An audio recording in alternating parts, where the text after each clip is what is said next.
Now the latest from ITV News Meridian with Sangeeta Barbara and Fred Dinage.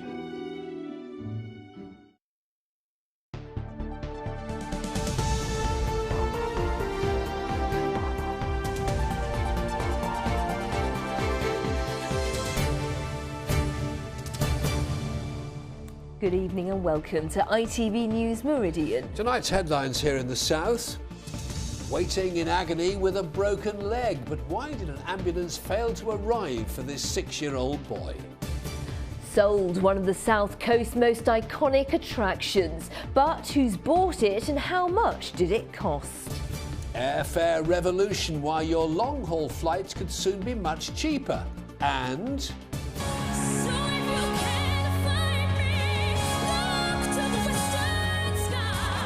Britain's Got Talent is back. We catch up with the judges to find out who to look out for and who's wearing the trousers. Very high-waisted ones.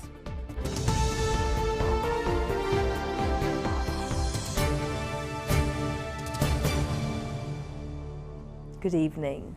A mother from Portsmouth says she's disgusted after her 6-year-old son was forced to endure an agonising 3-hour wait for an ambulance that never turned up. Zayden Ward broke his leg while climbing a fence in a park. His mum, Michelle, phoned 999 and was told there was a 30-minute wait. 5 phone calls and 3 hours later, they were still waiting, so they asked a relative to take them to the QA hospital instead. Well, the ambulance service has since apologised. Richard Jones takes up the story. Zayden has a very particular way of describing how much pain he was in when he broke his leg. It hurt to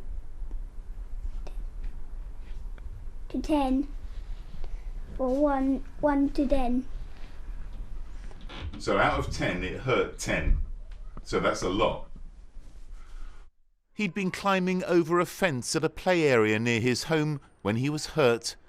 His mum called 999 and was told an ambulance would be there within half an hour. She didn't want to move him herself because she feared doing more damage to his leg. But as the time ticked by, she became increasingly desperate, as she told the ambulance service.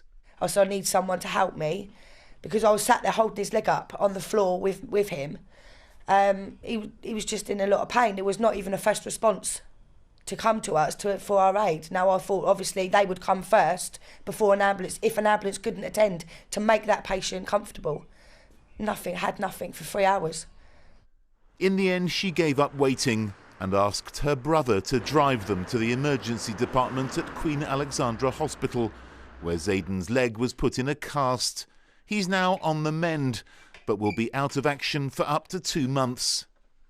South Central Ambulance Service has apologised to Zayden and to his mum.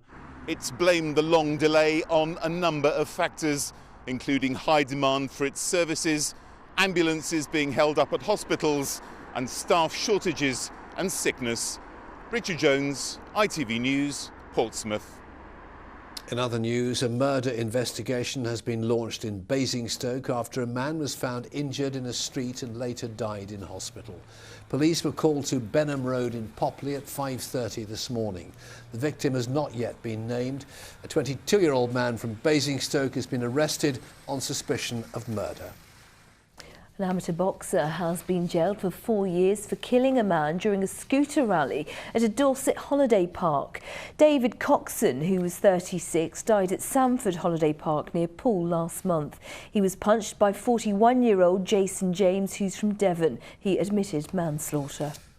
Closing speeches have been taking place in the trial of a man accused of attacking a woman with acid in Southampton. Mother of 6, Carla Whitlock, was left blind in one eye after the attack in Guildhall Square last September. 22-year-old Billy Midmore denies causing grievous bodily harm with intent. His brother has pleaded guilty. The case will resume on Monday. There's a warning about fraudulent websites claiming to deal with blue badge parking permits. West Sussex County Council has received complaints from people who've paid excessive amounts rather than just £10 to cover the application. Well, it is, of course, one of the South's most famous seaside attractions, and with 6 million visitors a year, it's one of the most popular. Today it was announced Brighton Pier has been sold for £18 million. Yes, the Grade 2 star-listed pier went on the market for the first time in 25 years back in 2011, but was withdrawn the following year. The new owner is called the Eclectic Bar Group and headed up by ex-Pizza Express entrepreneur Luke Johnson. So then, what does the future hold for the landmark with its 350 arcade machines and 62,000 light bulbs? John Ryle has been finding out. Well, this pier's been here for 117 years. It's one of 57 in the UK, and it's reckoned that this may well be the best maintained and the most prosperous. And the hope is that the deal that's been signed today means it has a highly secure future. Well, I'm joined by Anne Martin, who's been manager here for a number of years, and you're staying in post with the new owners. That's right. They have a background in restaurants and running bars. This is quite a departure for them. What's it going to mean for the future of the pier? I think the future of the pier is very secure. And yes, Eclectic's background is bars and restaurants, but Luke Johnson, the chairman, has a wide variety of interests. And most importantly for us, hugely committed to Brighton. He already owns several businesses in the city, and we see nothing but a very bright future. Now, with some 4 million visitors last year, £3 million profit, what's the potential for growth? What's the ambition for the pier now? There's always potential for growth. Over the last 30 years, we've focused on growing and developing the pier. And I think with joining with Eclectic, with their experience on bars and restaurants, I think we will continue to grow the pier. We're always looking for new and interesting things. We have done over the last 30 years, as I said, and we'll continue to do so.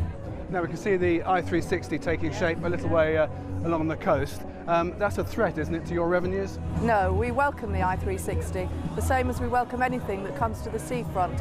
Anything that brings visitors to Brighton is good for the pier, so we welcome them. Okay, Anne, thanks very much indeed.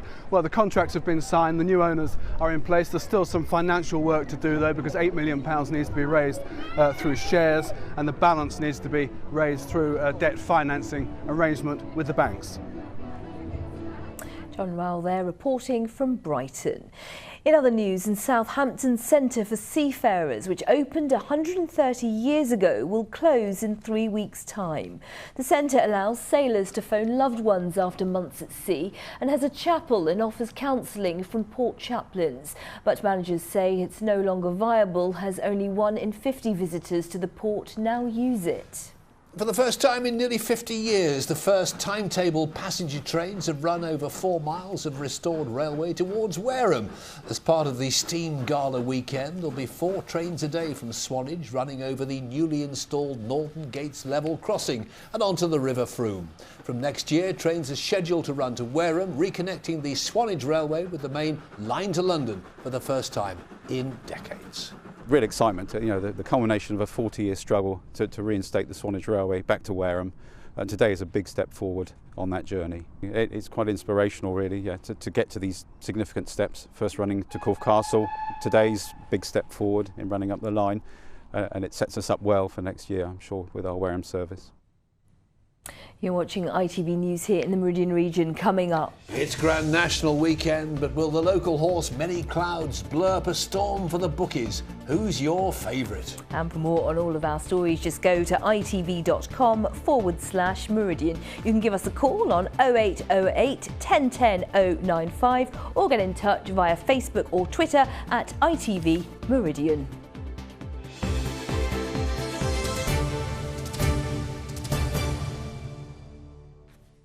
Low-cost flights to long-haul destinations would never work. That was the claim when they recently started operating at Gatwick for the first time in 40 years. But tonight we can reveal not only have 500,000 passengers used the new budget services, many more are on the way. So, why is it working? Can it last? And how much can you save? Our transport correspondent Mike Pearce has this exclusive report. According to some, taking a low-cost flight long distance would never work. It's very, very difficult to make long-haul low-cost work, and the history of long-haul low-cost has not been great. Gatwick was the home of 2 low-cost airlines in the 1970s. But famously, Freddie Laker failed and his transatlantic airline went bust. But now Norwegian have this week been celebrating carrying 500,000 long-haul passengers in less than 2 years. The budget carrier now has 7 long-haul destinations from the Sussex airport. It saves a lot of money. I mean, we can spend a lot more when we're out there rather than have to spend money on the flight to get out there in the first place, so it's a definite advantage. The other carriers, your likes of Virgin and British Airways, will say if you add on the extras like the bags, the food, the drink, is there much of a difference? Oh, there still is, absolutely. I mean, we can, with the bag included, I think we're paying still a lot less than we would be with other carriers. But be prepared for a new flying revolution. WestJet, British Airways and Air Canada all want a slice of the action, with a range of cheap fares to a record 20 new long-haul destinations in the next few months, including America, Canada and the Caribbean. It's reported Virgin are also looking at its own budget long-haul operation. Well, why do you think it's been so successful? Because, you know, they were saying it wouldn't work. Well, giving passengers what they want, which is low-cost opportunity to travel around the world, and choice of which airline to fly and which airport they can fly from. And so the big question is, how do the new operators make it work? Well, to begin with, they fly planes like the Dreamliner, which burns 25% less fuel, so there's a saving there. Generally, their overheads are less because they're newer companies. And finally, fares are realistic. There are no £1 fares, but they price so they can still make enough profit. So how much cheaper is it? We found return economy tickets on Norwegian from Gatwick to New York from £300. A comparable fare on American Airlines was £440 from Heathrow. WestJet return from Gatwick to Toronto we found at £340. The cheapest Air Canada fare from Heathrow for similar flights was £432. All airlines have deals, so it's worth shopping around, and the full-service carriers include a checked bag, food and drinks. But it seems the new breed of long-haul for low-cost carriers are becoming a force determined to stay. Mike Pearce, ITV News, Gatwick. Well, there's not only been a boom in budget airlines, but apparently a sonic boom too. Well, you may have heard a very loud bang if you were in Oxfordshire at around 3:45 this afternoon. It was caused by the shockwave from 2 jets that were travelling faster than the speed of sound. So now you know. Sport now, Chris Morn and the National Lottery. Yes, Fred, a grand national lottery, yes indeed. The big Aintree meeting is well underway. This afternoon, Dorset trainer Colin Tizard had another winner, with Native River here coming home in front. But tomorrow is the big day. The bookmakers expect record takings, with tens of millions being wagered on the 40 horses. And last year's winner, Many Clouds, is the favourite. Pictured here on his return to Lambourn after winning 12 months ago, the 9-year-old is aiming to become the first horse since Red Rum to win back-to-back nationals. If he succeeds, Leighton Aspel would become the first jockey ever to win 3 nationals in a row. That side of it, I've got to just put to the back of my mind and deal with it afterwards if it happens. And I think he's got a favourite's chance. Only carrying £1 more, you know, he's not stacked with 20, £25 more. You know, it's well within his compass, and hopefully with some good luck on the way around, we'll be thereabouts. So the Oliver Sherwood trained Many Clouds is the favourite. A couple of others to look out for. The Last Samurai and the Druid's Nephew are well fancied. Triolo de Lane is trained in Lambourn by Nicky Henderson, and Pendra at Chipping Norton in Oxfordshire is a 66-to-1 shot. Well, Many Clouds won't suit the cricketers this weekend as the new county championship season gets underway. Hampshire hope for more than survival in the top flight. They open against Warwickshire at the Ageas Bowl on Sunday. Surrey play at Trent Bridge, while Sussex, who want to bounce straight back to Division 1, start at Northampton. Sarah Gom has our report.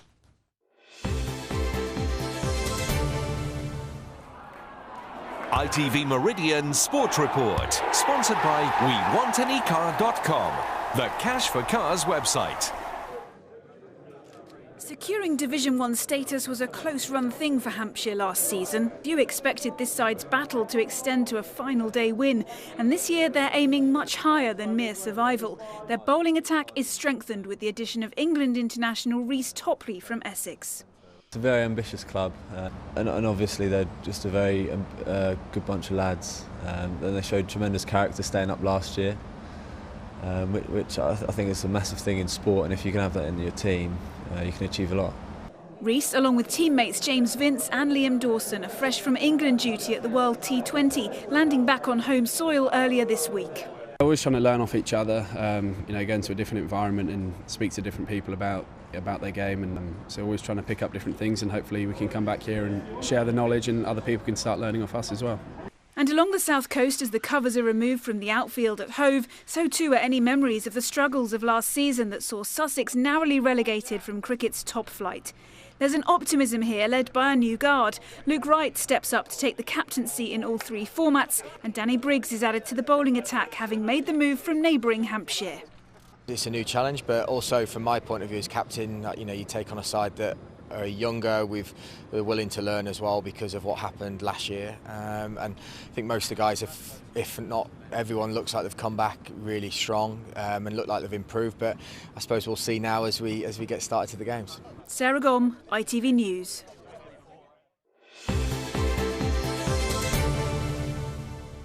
Well, if the cricket's starting, we must be close to crunch time in the football season.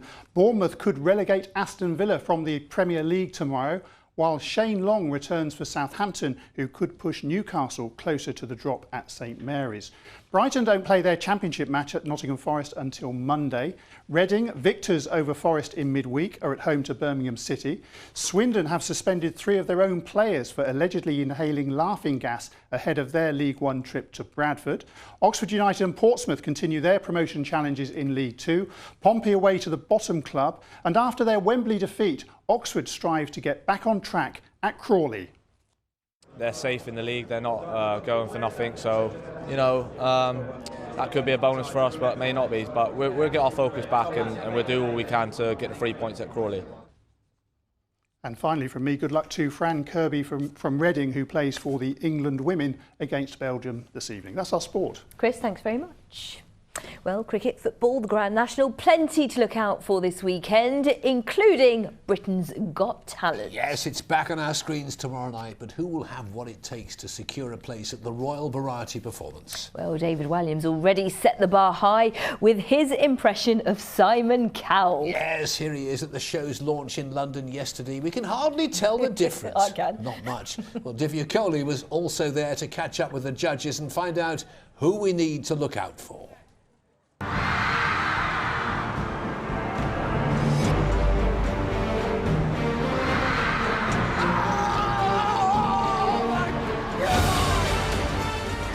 Well, no offence to the boys, Simon and David, but I thought we'd have a little girly chat. Yeah, why not? Forget the boys, they smell. Yeah.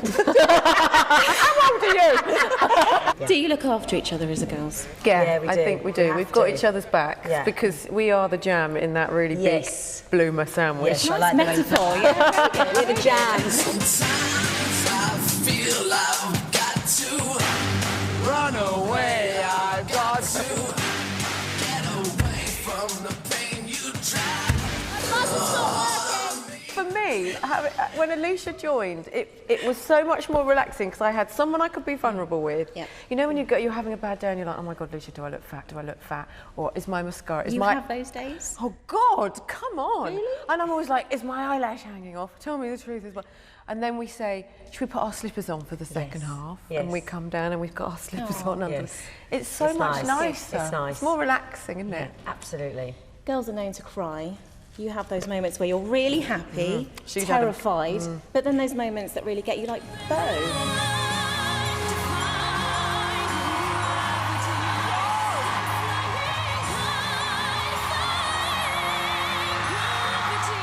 She is an incredible girl, and I'm so glad that her audition came over well, because in the theatre you just go, oh, this is incredible, and then when you actually see it and it is even better. But she had so much talent. But you've been more emotional this series than any other series. Yeah, surprisingly. How do you stop yourself? Well, I didn't. No, exactly. That's the problem. But sometimes an act can just take you like that. Thank you very much. Thank you, you very much. much. It's great. Thank you very much. Divya Kohli there, and we're looking at the Grand National again now, because what have you got in the office? I've got the favourite. I've got the favourite, and it's called Many Clouds, which is how apt with me, isn't it? But well, we've got a horse theme on the go. How do you fancy a whole load of things that look like horses? Yes, please. Oh, go on then. Always popping up in my Meridian weather inbox, but here's the first one. Look, Belinda, Jen rather, emailed in, said that she could see a horse's head growing in the ivy in the picture that Belinda Carter took in Kimble in Buckinghamshire. Josie Harrop in Farnborough. That's a fence in a car park in Aldershot, whilst Tim Franks from East Grinstead found this one whilst on a narrowboat holiday in Surrey, of all places. Joyce Alexander was visiting Perth in Australia when she spotted. That does look like one, doesn't it? All the family, by the way, it's her son she was visiting, big fans of Hal. And are you familiar with the expression, objects in the rearview mirror may appear closer than they are? Well, not in this case, though, for this picture from Mike Edwards. And finally, a horse-related picture. Can you spot the theme? Mel and Stu Holman were walking in the New Forest. They found this marking on the ground that looks a bit like the UK, doesn't it? Well, it does, yes. But what's the horse connection? Well, without the aid of a clothes peg on closer inspection, they realised it probably come out of the back of a horse to make that marking. So, Very nice. Sorry if you're eating your tea. Time to move on to the weather forecast. Simon Perky Parkin.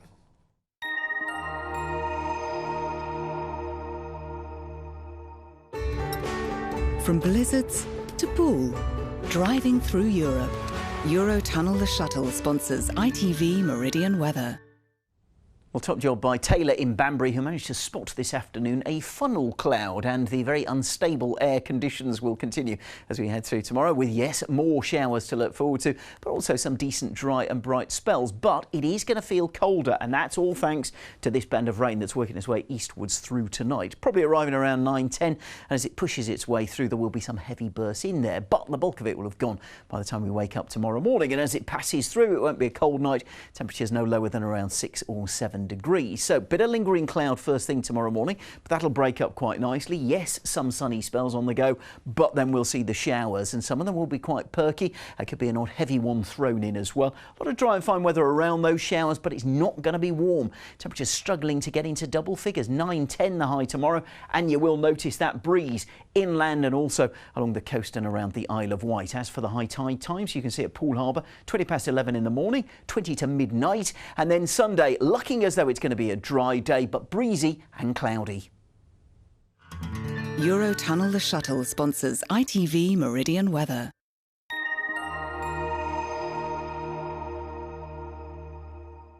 Too many clouds there. Well, in just a moment we have the ITV Evening News with Alistair Stewart and Charlene White. Sonia Mason has Outlet News, but for now, from the team here at ITV Meridian, thanks for watching. Have a lovely weekend.